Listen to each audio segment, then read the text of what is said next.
এদিকে ঢাকা ১০ আসনে নির্বাচনী প্রচারে অংশ নিয়েছেন জামায়াতে ইসলামীর আমির ডাক্তার শফিকুর রহমান। এ নিয়ে জানাতে কলাবাগান থেকে যুক্ত হয়েছেন মেহরাব সুমন। সুমন, জামায়াত আমিরের নির্বাচনী প্রচার কেমন দেখছেন আর ভোটারদের কেমন সাড়া পাচ্ছেন, বিস্তারিত জানাবেন।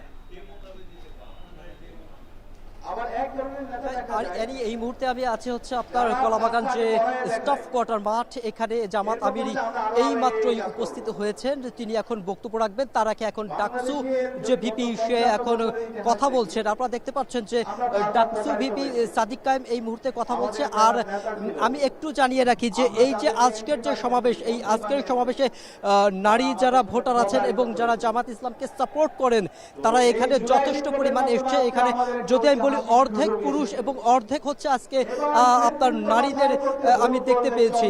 আর যারা এখানে আসছেন এবং তারা জামাতের পক্ষ থেকে যারা বক্তব্য রাখছেন, এখানে বিভিন্ন দলের যারা 10 দলের যারা শরিক দল আছেন তারা বক্তব্য রেখেছেন।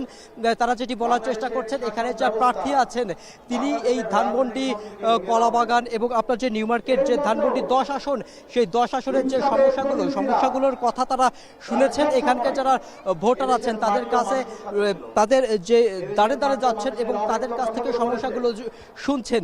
এখানে জামাতে আমির আজকে যে 10 আসনের প্রার্থী তার পক্ষ থেকে এখানে যে নির্বাচনী প্রচারণায় তিনি তার প্রতিশ্রুতিগুলো ব্যক্ত করবেন।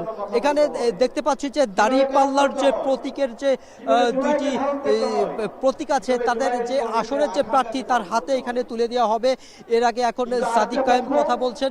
এখানে মূলত ঢাকা 10 আসনের নির্বাচনী প্রচারণায় যে যারা ভোটাররা তাদের স্বতঃস্ফূর্ত অংশগ্রহণ এখানে দেখতে পাচ্ছে। এখানে আজকে যখন বিকালে আসরের নামাজের পর সমাবেশ শুরু হওয়ার কথা, কিন্তু তার আগেই এই যে মাঠ কানায় পরিপূর্ণ হয়ে গিয়েছে। আর অল্প কিছুক্ষণের মধ্যেই জামাতের আমির এই যে জনতা এসছেন, যে উৎসুক জনতা তার যে বক্তব্য শুনতে আনছেন, তাদেরকে উদ্দেশ্য করে তিনি এখন কিছু কথা বলবেন। এটাই এখন তারা প্রত্যাশা করছেন। এই ছিল আমার কাছে কলাবাগান থেকে সব। ঢাকা 10 আসনের নির্বাচনী প্রচারণার খবর জানাচ্ছিলেন মেহরাব সুমন।